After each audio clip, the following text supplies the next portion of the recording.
The Rockets pushed the pace and made their threes to tie the Spurs at 2-2. Some NBA playoff series feature evenly matched teams that play tight, hotly contested games that come down to the final minutes. Others are close in the sense that each side has a good chance to advance in the best of seven.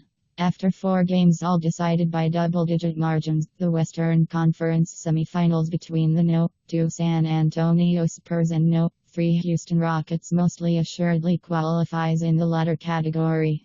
The Rockets' 1-5-1-0-4 win in Sunday night's Game 4 was the latest in this series' convincing victories. After 2 losses that reversed the impact of what seemed like a momentous Game 1 victory, Houston pushed the pace early and made 19 three-pointers to tie the series up at 2-2. The convincing result served as more evidence for what has become the prevailing argument about this series: whichever team wins the key matchups in each game will be very tough to beat. Houston opened Game 4 with a clear effort to reverse much of what went wrong in Games 2 and 3. For the most part, that quality manifested itself in transition, where the smaller and speedier Rockets attempted to push the pace and score before the Spurs' elite defense could set itself. The fast break points from the period tell the story. The Rockets scored as many as in all of Game 2 and 4 more than they did in Game 3. The emphasis on pace helped Houston build a 3-4-2 lead after 1, but that advantage did not last long. San Antonio defended far better in the second quarter and more easily controlled pace, which in turn forced the Rockets into more half-court possessions at both ends. Houston has the offensive talent to shoot its way out of such scenarios, but such a style clearly benefits the bigger and stronger Spurs.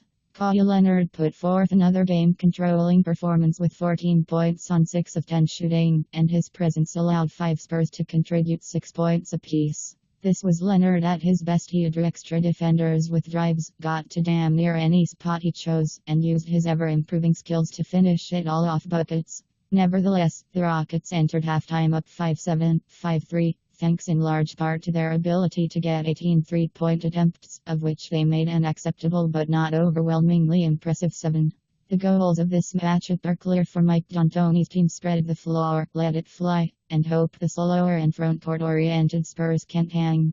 The difference between the first and second quarters only confirmed as much, and it's perhaps not surprising that the hosts came out of the locker room with a renewed emphasis on carrying out that plan. The Rockets went nearly 3 minutes of the third quarter without an official 2-point attempt and shot 8 of 13 from beyond the arc in the period. Not coincidentally, they won the third 3-4-2-3, including a 17-4 run, leading by as many as 18 and forcing San Antonio into a comeback it simply cannot muster with its current personnel and approach. As ever, James Harden made the Rockets go.